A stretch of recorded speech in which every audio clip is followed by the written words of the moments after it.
बच्चों, कैसे हैं आप? उम्मीद करती हूँ आप बढ़िया और एकदम मज़े में होंगे और अपनी पढ़ाई में व्यस्त होंगे। पढ़ाई करना बेहद ज़रूरी है, तभी आप अपने लक्ष्य की प्राप्ति कर पाएंगे। तो चलिए आपकी पढ़ाई को आगे बढ़ाते हैं और पढ़ते हैं एक बहुत ही अच्छी कविता और कविता का आनंद लेते हैं। हमारी इस कविता का नाम है बच्चों पेड़ों के संग। तो बच्चों, प्रस्तुत कविता के माध्यम से कविवर ने बताया है कि यदि उसके पास थोड़ी सी भूमि होती तो वह उस पर पेड़ लगाकर यह सिद्ध कर देता कि पेड़ हमारे लिए कितने उपयोगी हैं। उसके पास ना सही, यदि तुम्हारे पास ऐसी थोड़ी सी भी जगह हो तो तुम वह सब कर सकते हो जो कवि करना चाहता है। तो आइए कविता के माध्यम से जानें कवि क्या चाहता है।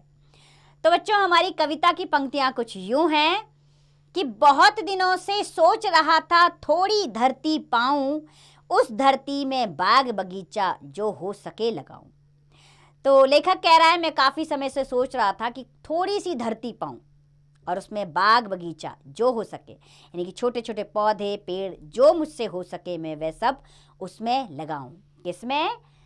अपनी थोड़ी सी धरती में।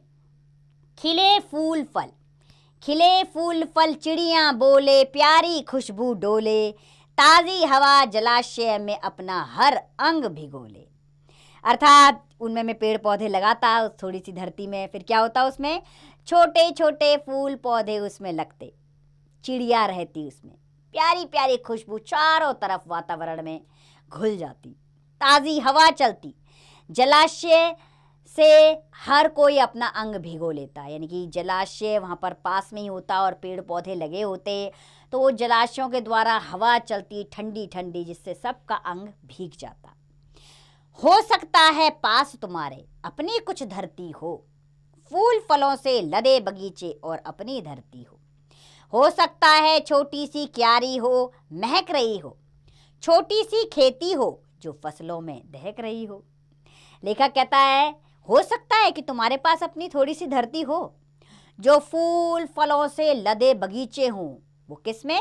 आपकी अपनी धरती में हो सकता है आपके पास शायद छोटी सी क्यारी हो जो महक रही हो यानी कि इसकी सुगंध चारों तरफ फैल रही हो, छोटी सी खेती हो जो फसलों से दहक रही हो, यानी कि छोटी सी खेती यानी कि छोटा सा खेत, छोटे से भाग में आप खेती कर सकते हैं जहाँ पर आप फसल उगा सकते हैं, ठीक है ना। और उस धरती को हरियाली से तो भर ही सकते हैं, साथ में अनाज उगाने का महत्वपूर्ण कार्य भी आप कर सकते हैं। किस पर? अपनी छोटी सी धरती पर। हो सकता है कहीं शांत चौपाएं घूम रहे हों, हो सकता है कहीं सहन में पक्षी झूम रहे हों, तो विनित है यही कभी मत उस दुनिया को खोना, पेड़ों को मत कटने देना, मत चिड़ियों को रोना। तो कवि कह रहा है हो सकता है कहीं शांत चौपाए घूम रहे हैं, पक्षी झूम रहे हों किसमें? आपके द्वारा लगाए गए पौधों में, जो बड़े बड़े पेड़ों में तब्दील हो गए हैं, उनमें पक्षियों ने अपने घोंसले बना दिए हैं। कितना अच्छा लगता है ना चिड़ियों की ची ची ची ची ची ची। तो लेखक कह रहा है कि विनती प्रार्थना है तुम सभी से कि तुम उस दुनिया को मत खो, इन पेड़ों को मत कटने दो, क्योंकि इसमें चिड़ियों के घोंसले हैं। अगर इन पेड़ों को काट दिया जाएगा तो उनके घर उनसे छिन जाएंगे और वो चींची करके अपना रोना रोएंगी। तो कभी किसी भी जीव को परेशान नहीं करना चाहिए। एक एक पत्ती पर हम सबके सपने सोते हैं, शाखें कटने पर वे भोले शिशुओं सा रोते हैं।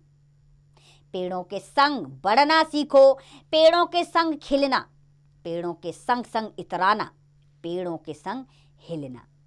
शिशुओं सा अर्थात छोटे बच्चे जैसा। तो कवि कह रहा है कि एक एक पत्ती में सोचो, हमारे सपने हैं। अगर आपने छोटा सा पौधा लगाया और वो विशालकाय वृक्ष में तब्दील हो गया तो देखो एक एक पत्ते में आपके सपने हैं। आपको कितनी खुशी होगी कि आपका द्वारा लगाया गया वृक्ष आज लोगों के काम आ रहा है। तो फिर इसे कभी मत कटने देना। इन शाखाओं पर भोले भाले पक्षी रहते हैं, अगर ये कट गए तो वो छोटे छोटे उनके बच्चे रोने लगेंगे। पेड़ों के साथ आप भी बढ़ना सीखो, उनके साथ खेलना सीखो, इतराना सीखो, हिलना सीखो, उनके साथ अपना जीवन जीना सीखो। क्योंकि अगर आप पेड़ों को अपने जीवन का अंग बनाएंगे तो आपके लिए ही ये लाभदायक रहेगा।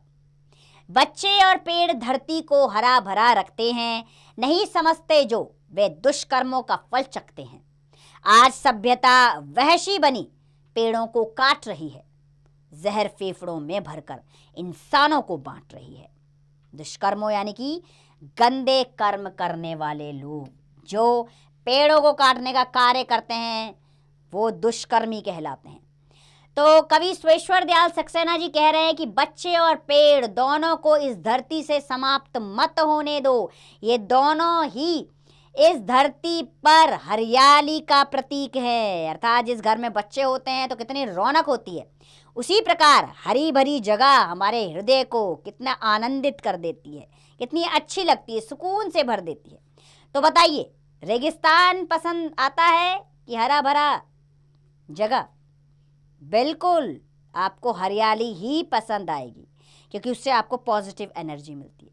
फिर क्यों इन पेड़ों को काटा जा रहा है? जो लोग ऐसा कर रहे हैं उनको उनके दुष्कर्मों का फल जरूर मिलेगा। वो इस सभ्यता के वहशी हैं, अर्थात इस सभ्यता को हरा भरा नहीं रखना चाहते, तभी तो वो पेड़ों को काट रहे हैं। और पेड़ों को काट कर क्या कर रहे हैं? इन फेफड़ों में जहर भर रहे हैं। अगर पेड़ ही नहीं रहेंगे तो क्या होगा? धीरे धीरे हमारी ऑक्सीजन कम होती जाएगी, सांस लेने में दिक्कत। जिनके फेफड़े वैसे ही कमज़ोर हैं वो तो पूरी तरह सांस भी नहीं ले पाएंगे। कई लोगों का जीवन समय से पहले ही समाप्त हो जाएगा। तो यानी कि ये लोग पेड़ों को काट कर कई लोगों की हत्या के जिम्मेदार हैं। तो क्यों कर रहे हैं ये लोग ऐसा? सुरेश्वर दयाल सक्सेना जी बार बार इस बार की ओर प्रेरित कर रहे हैं कि पेड़ नहीं रहेंगे तो जीवन भी नहीं रहेगा।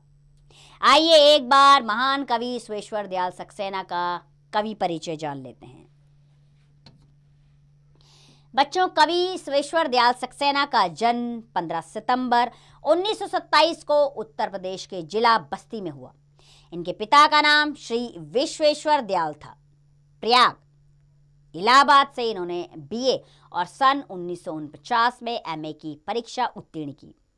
सन 1964 में जब दिनमान पत्रिका का प्रकाशन प्रारंभ हुआ तो वरिष्ठ पत्रकार एवं साहित्यकार अज्ञेय जी के आग्रह पर वे पद से त्यागपत्र देकर दिल्ली आ गए और दिनमान से जुड़ गए। 1982 में प्रमुख बाल पत्रिका पराग के संपादक बन गए। खूंटियों पर टंगे लोग कविता संग्रह के लिए इन्हें साहित्य अकादमी पुरस्कार से पुरस्कृत किया गया। नन्ना ध्रुवतारा, बतूता का जूता, महंगू की टाई, बिल्ली के बच्चे उनके बाल कविता संग्रह हैं, जो अब तक दाना कहानी संग्रह और लाख की नाक, अनाप शनाप, भोंभों, खों, हाथी की पौं और बुद्ध की करुणा बाल नाटक आदि इनकी प्रसिद्ध रचनाएं हैं। बच्चों, 14 सितंबर 1983 में दिल्ली में इन्होंने अंतिम सांस ली। तो ये थे कवि विश्वेश्वर दयाल सक्सेना, जो इस कविता के माध्यम से हमें बता रहे हैं कि पेड़ों का हमारे जीवन में रहना कितना ज़रूरी है। इसीलिए हमारे पास बड़ी ना सही छोटी भी भूमि है तो उसमें पेड़ पौधे लगाइए और बदल दीजिए उन्हें विशालकाय वृक्षों में। अर्थात समय समय पर उनका लालन पालन कीजिए। देखिए आपको कितना सुकून मिलेगा कि आपने कम से कम दूसरों के लिए तो कार्य किया, क्योंकि वो पेड़ पौधे केवल आपके लिए ही नहीं होंगे, वहाँ आने जाने वाले अनेक राहगीर उसमें ठंडी छाया का अनुभव करेंगे, शीतल छाया उन्हें मिलेगी, मस्त हवा उनके जीवन में आएगी।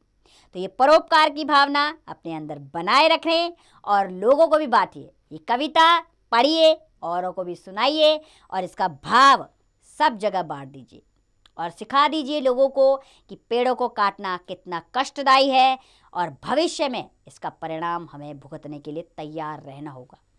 उम्मीद करती हूँ कविता आपको अवश्य पसंद आई होगी। अब इसका अभ्यास कार्य आप स्वयं कीजिए।